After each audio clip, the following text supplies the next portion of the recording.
போட்டித் தேர்வு எழுதும் நண்பர்கள் அனைவருக்கும் வணக்கம். MEAG TNPSC அகாடமியிலிருந்து முனைவர் மா. விஜய் அலெக்சாண்டர். நவம்பர் மாதம் 7ஆம் தேதியின் முக்கிய குறிப்புகளை காண்போம். அமெரிக்க அதிபராக குடியரசுக் கட்சியைச் சேர்ந்த டொனால்டு டிரம்ப் மீண்டும் தேர்வாகியுள்ளார். அந்நாட்டின் 47வது அதிபராக அவர் தேர்வாகியுள்ள நிலையில் துணை அதிபராக JD Vance தேர்வு செய்யப்பட்டுள்ளார். வேட்பாளருக்கு பொதுமக்கள் வாக்களித்தாலும் அந்த வாக்குகள் ஒவ்வொரு மாகாணத்திலும் சம்பந்தப்பட்ட வேட்பாளரின் கட்சி நியமிக்கும் பிரதிநிதிக்கே கிடைக்கும். அதன் பின்னர் அந்த பிரதிநிதிகள் வேட்பாளருக்கு வாக்களிக்க வேண்டும் என்பது அமெரிக்க தேர்தல் வழிமுறையாகும். அமெரிக்க வரலாற்றில் 3வது இளம் வயது துணை அதிபர் என்ற பெருமையை JD Vance பெற்றுள்ளார். JD Vance அவர்களின் மனைவி உஷா வேன்ஸ் இந்திய வம்சாவளியை சேர்ந்தவர் ஆவார். ஆந்திர மாநிலத்தை சேர்ந்த அவரின் பெற்றோர் 1986ஆம் ஆண்டு அமெரிக்காவுக்கு இடம்பெயர்ந்தனர் என்பது குறிப்பிடத்தக்கது. அமெரிக்க நாட்டின் புதிய அதிபராக தேர்வாகியுள்ள டிரம்புக்கு வயது 78 ஆகும். இதன் மூலம் அதிக வயதில் அமெரிக்க அதிபராக தேர்வானவர் என்ற பைடனின் சாதனையை டிரம்ப் முறியடித்துள்ளார். நாட்டின் தலைசிறந்த அரசு மற்றும் தனியார் உயர்கல்வி நிலையங்களில் சேர்க்கை பெறும் மாணவர்கள் எளிதாக கல்வி கடன் பெற வழிவகுக்கும் பிரதமரின் வித்யாலட்சுமி திட்டத்திற்கு மத்திய அமைச்சரவை ஒப்புதல் வழங்கியுள்ளது. தரமான உயர்கல்வியை பெறுவதில் மாணவர்களுக்கு பணப்பிரச்சினை ஒரு தடையாக இருக்கக்கூடாது என்ற நோக்கத்தில் ரூபாய் 3600 கோடி மதிப்பீட்டில் இந்த புதிய திட்டம் செயல்படுத்தப்படுவதாக மத்திய அமைச்சர் அஸ்வினி வைஷ்ணவ் தெரிவித்தார். இத்திட்டத்தின் கீழ் நாட்டின் தலைசிறந்த உயர்கல்வி நிறுவனங்களில் சேர்க்கை பெறும் எந்த ஒரு மாணவரும் பிணையோ உத்தரவாத கையொப்பமோ இன்றி வங்கி மற்றும் நிதி நிறுவனங்களில் கல்வி கடன் பெற முடியும். முழு கல்வி கட்டணம் மற்றும் படிப்பு சார்ந்த இதர செலவுகள் இதில் அடங்கும். தேசிய கல்வி நிறுவன தரவரிசை அமைப்பின் NIRF தரவரிசை பட்டியலின்படி நாட்டின் 860 தலைசிறந்த உயர்கல்வி நிறுவனங்களில் சேர்க்கை பெறும் மாணவர்கள் இத்திட்டத்தின் கீழ் கடன் பெற முடியும். ஆண்டுதோறும் 22 லட்சத்துக்கும் மேற்பட்ட மாணவர்கள் இந்த திட்டத்தினால் பயனடைவர். பிரதமரின் வித்யாலட்சுமி திட்டம் தேசிய கல்விக் கொள்கை 2020 கீழ் மற்றொரு முக்கிய முயற்சியாகும். NIRF இன் சமீபத்திய தரவரிசையின்படி ஒட்டுமொத்தமாகவும் இதர பிரிவுகள் அடிப்படையிலும் முதல் 100 இடங்களில் உள்ள அரசு தனியார் உயர்கல்வி நிலையங்கள், 101 முதல் 200 இடங்களில் உள்ள மாநில அரசின் உயர்கல்வி நிறுவனங்கள், மத்திய அரசால் நிர்வகிக்கப்படும் அனைத்து உயர்கல்வி நிறுவனங்கள் என 860 உயர்கல்வி நிறுவனங்களில் இத்திட்டம் தொடங்கப்பட உள்ளது. தமிழ்நாடு சிறுபான்மையினர் பொருளாதார மேம்பாட்டுக் கழகம் டாம்கோ மூலம் இஸ்லாமியர்கள், கிறிஸ்தவர்கள், சீக்கியர்கள், புத்த மதத்தினர், பார்சியர்கள் மற்றும் ஜெயின் பிரிவை சேர்ந்தவர்கள் பொருளாதாரத்தில் மேம்பாடு அடையும் வகையில் வியாபாரம் மற்றும் இதர தொழில் செய்வதற்கு, அதாவது தனிநபர் கடன் திட்டம், கல்வி கடன் திட்டம், கைவினை கலைஞர்களுக்கான கடன் திட்டம், சுய உதவிக்குழு கடன் திட்டம் ஆகிய பல்வேறு கடனுதவி திட்டங்கள் செயல்படுத்தப்பட்டு வருகின்றன.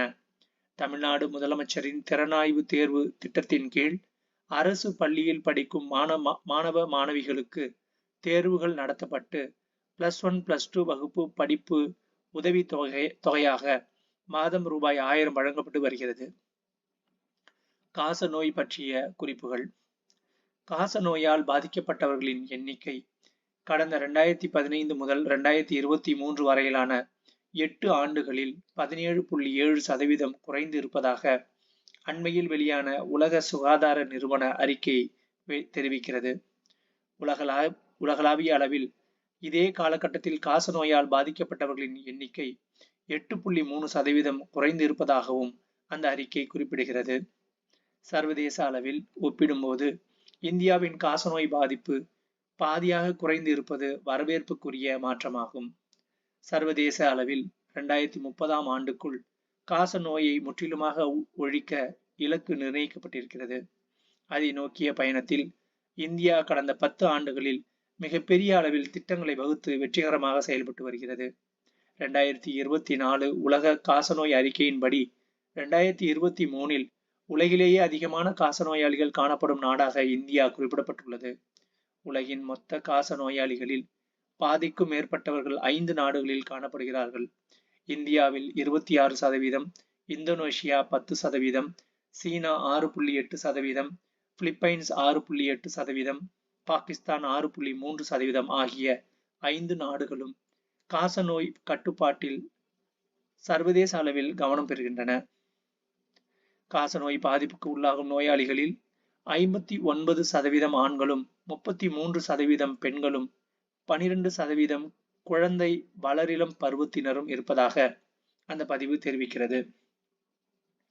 2025க்குள் இந்தியாவில் காசநோய் பாதிப்பை இப்போது இருப்பதிலிருந்து பாதிக்கு பாதியாக குறைப்பதற்கும், காசநோய் மரண எண்ணிக்கையை 75% குறைப்பதற்கும் இலக்கு நிர்ணயிக்கப்பட்டிருக்கிறது. காசநோய் பாதிப்புக்கு 5 முக்கிய காரணிகள் கூறப்படுகின்றன. ஊட்டச்சத்து குறைபாடு, எய்ட்ஸ் நோய் பாதிப்பு, மதுபான பழக்கம், புகைப்பிடித்தல், சர்க்கரை நோய் ஆகிய 5ம் தான் புதிதாக காசநோய் தொற்றுக்கு உள்ளான நோயாளியிடம் இருந்து பெறப்பட்ட தகவலின் அடிப்படையில் கண்டறியப்பட்ட 5 காரணிகள் ஆகும்.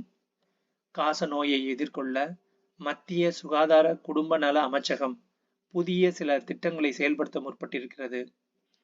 நிக்ஷய் ஊட்டச்சத்து திட்டத்தின்படி மாதந்தோறும் காசநோய் பாதிப்புக்கு உள்ளானவர்களுக்கு ரூபாய் 500 முதல் ரூபாய் 1000 வரை வழங்குவதும், நோய் கண்டுபிடிக்கப்பட்டால் உடனடியாக ரூபாய் 3000 வழங்குவதும் போதுமான ஊட்டச்சத்து உணவு பெற உதவுகின்றன. செயற்கை நுண்ணறிவு பயன்பாடு வழிகாட்டு நெறிமுறைகள்.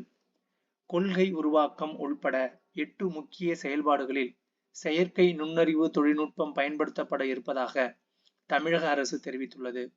செயற்கை நுண்ணறிவு தொழில்நுட்பத்தை அரசின் செயல்பாடுகளுக்கு பயன்படுத்த வசதியாக தனி அமைப்பு ஏற்படுத்தப்படும் என்று சட்டப்பேரவையில் அறிவிக்கப்பட்டது. இந்த அறிவிப்பை செயல்படுத்தும் வகையில் தமிழ்நாடு செயற்கை நுண்ணறிவு அமைப்பு ரூபாய் 13.93 கோடியில் உருவாக்கப்பட்டுள்ளது. தமிழ்நாடு அரசின் 8 முக்கிய செயலாக்க திட்டங்களில் செயற்கை நுண்ணறிவு பயன்படுத்தப்பட உள்ளது. இதன் தலைமை அமைப்புடன் இணைந்து 4 அரசு துறை நிறுவனங்கள் செயல்படும். கொள்கை உருவாக்கம், சிறப்பு அம்சங்களை ஏற்றுக்கொண்டு அவற்றை பயன்பாட்டுக்கு கொண்டு வருதல் ஆகியவற்றில் செயற்கை நுண்ணறிவு பயன்படுத்தப்படும். இந்த பணிக்கு தமிழ்நாடு மின் ஆளுமை முகமை பொறுப்பாக செயல்படும். இதேபோன்று திறன் மற்றும் கல்வி மேம்பாடு திறன்களை கட்டமைத்தல் போன்ற பணிகளில் செயற்கை நுண்ணறிவை பயன்படுத்தும் பணியில் அரசின் ICT அகாடமி ஈடுபடுத்தப்படும். ஸ்டார்ட் அப் நிறுவனங்கள், சமூகத்துக்கு பங்களிப்பு செய்யும் நிறுவனங்கள், புதுமை மற்றும் தொழில் துறைகள் வளர்ச்சி ஆகியவற்றில் செயற்கை நுண்ணறிவை பயன்படுத்த அண்ணா பல்கலைக்கழகத்தில் உள்ள ITNT-யுடன் தமிழ்நாடு மின் ஆளுமை முகமை இணைந்து செயல்பட உள்ளது. இத்துடன் கணினி உள்கட்டமைப்பு மேம்பாட்டு பணியில் செயற்கை நுண்ணறிவை பயன்படுத்த எல்காட் உதவ உள்ளது. பாரம்பரிய மருத்துவ சிகிச்சைகளை மருத்துவ காப்பீட்டு திட்டத்தின் கீழ் தடையின்றி பெறுவதற்கான நடவடிக்கையை மத்திய ஆயுஷ் துறை முன்னெடுத்துள்ளது. தமிழகத்தில் மத்திய மாநில மருத்துவ காப்பீட்டு திட்டங்கள் தனியார் நிறுவனங்களின் மருத்துவ காப்பீட்டின் கீழ் தற்போது பெரும்பாலும் அலோபதி மருத்துவ முறைகளுக்கு மட்டுமே சிகிச்சை பெற முடிகிறது. அதே நேரம் சித்தா, யுனானி, ஆயுர்வேதா, ஹோமியோபதி, யோகா மற்றும் இயற்கை மருத்துவ முறை சிகிச்சைகளுக்கு பரவலாக காப்பீட்டு திட்டம் பொருந்துவதில்லை. இந்நிலையில் ஆயுஷ் மருத்துவ சிகிச்சைகளையும் மருத்துவ காப்பீட்டின் கீழ் பெறுவதற்கான நடவடிக்கையை மத்திய ஆயுஷ் அமைச்சகம், தாம்பரம் தேசிய சித்தா மருத்துவ நிறுவனமும் இணைந்து முன்னெடுத்துள்ளன என்பது குறிப்பிடத்தக்கது. ஜம்மு காஷ்மீரின் சிறப்பு அந்தஸ்தை மீட்டெடுப்பதற்காக மத்திய அரசுடன் பேச்சுவார்த்தை நடத்த வேண்டும் என்று அந்த யூனியன் பிரதேசத்தின் சட்டப்பேரவையில் தீர்மானம் நிறைவேற்றப்பட்டது. அரசமைப்பு சட்டத்தின் 370வது பிரிவின் மூலம் ஜம்மு காஷ்மீருக்கு வழங்கப்பட்ட சிறப்பு அந்தஸ்தை மத்திய அரசு கடந்த 2019ஆம் ஆண்டு ஆகஸ்ட் மாதம் 5ஆம் தேதி ரத்து செய்தது குறிப்பிடத்தக்கது.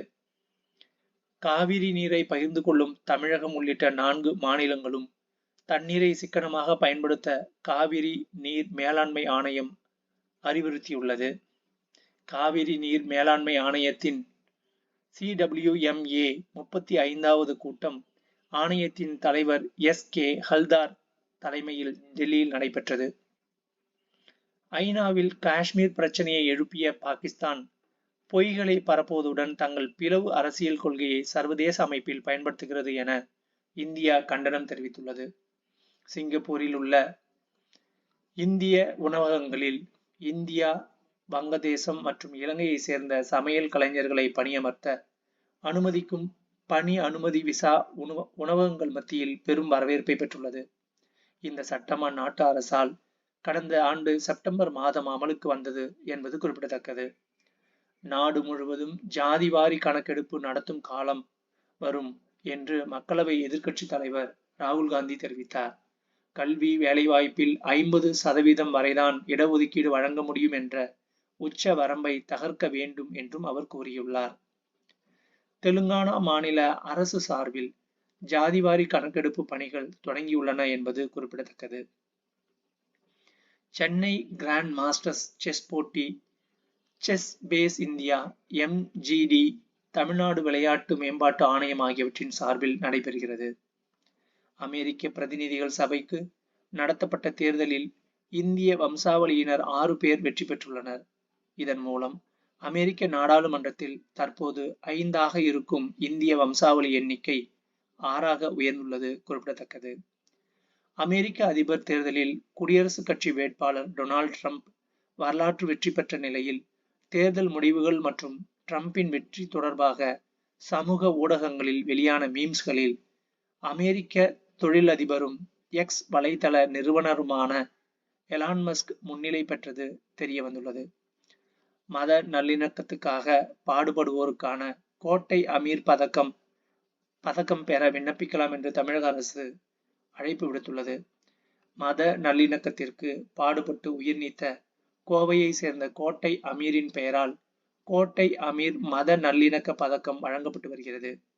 ஆண்டுதோறும் குடியரசு தினத்தன்று வழங்கப்படும் இந்த விருது ரூபாய் 25,000 காசோலை, ஒரு பதக்கம், தகுதியுரை ஆகியவற்றை உள்ளடக்கியது ஆகும்.